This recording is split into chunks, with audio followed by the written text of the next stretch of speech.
আজ বহরমপুরে গাংচিল village theatre গাছতলা শুভ উদ্বোধন হলো।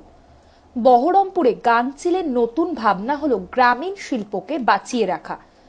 মুর্শিদাবাদ জেলাতে হস্তশিল্প এখনো অনেকটাই পিছিয়ে আছে, তাই সেই গ্রামের মানুষদের কথা চিন্তা করে এই অভিনব উদ্যোগ নিয়েছেন বহরমপুর গাংচিল ভিলেজ থিয়েটার কর্মীর সদস্যরা।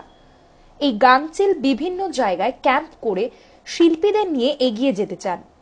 শিল্পীরা নানান রকমের হাতের কাজ তৈরি করে থাকেন, যেমন নকশি কাঁথা, কুলো, বাঁশ দিয়ে তৈরি করা নানা রকমের ফুলদানি, ঝুড়ি, এছাড়াও পাটের তৈরি পুতুল, পাট ও চটের ব্যাগ। তারা এই সমস্ত জিনিস বানিয়ে বিক্রি করতে পারবেন এই ক্যাম্পগুলিতে। হস্তশিল্পীদের কথা চিন্তা করেই রাহুল দেব ঘোষ মহাশয় এই উদ্যোগ নিয়েছেন। আজ শুভ উদ্বোধন হয়ে গেল বহরমপুর ৪৯ পাড়াতে। উদ্বোধনের পাশাপাশি ৩ দিন ধরে চলবে এই অনুষ্ঠান। অ্যাকচুয়ালি গাংচিল আমাদের যে দল, আমরা দীর্ঘ ৫ বছর ধরে কাজ করে চলেছি এবং ছোটদের নিয়ে বা বলতে পারেন নতুন জেনারেশন নিয়েই আমরা কাজ করছি। অনেকদিন ধরে একটা ভাবনা মাথায় ছিল যে গ্রামীণ মানুষদের নিয়ে গ্রামীণ অঞ্চলগুলোতে কাজ করা। তো সেইখানে এই সুযোগটা পেলাম।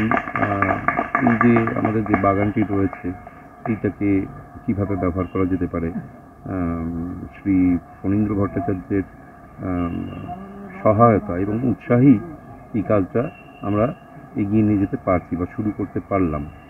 এবং ৩ দিনের একটি নাট্য কর্মশালা রাখা হয়েছে বিকল্প থিয়েটারের অভিমুখ। এখানে আমরা একটি মঞ্চ তৈরি করেছি। গ্রামীণ মানুষদের শিল্পকর্ম বা ক্রাফট সেগুলো আমরা রেখেছি, যেগুলো অন্যান্য মানুষ চাইলে এসে দেখতে পারবেন। প্রদর্শনীর মতো করে, এক্সিবিশনের মতো করে রাখা আছে, চাইলে তারা কিনতে পারবেন সরাসরি সেই গ্রামের মানুষদের সাথে যোগাযোগ করে। এতে আমার মনে হয় কোথাও এই গ্রামের সেই মানুষ বা সেই শিল্পীদের উন্নতির জন্য আমরা হয়তো কিছুটা এগিয়ে দিতে পারলাম তাকে।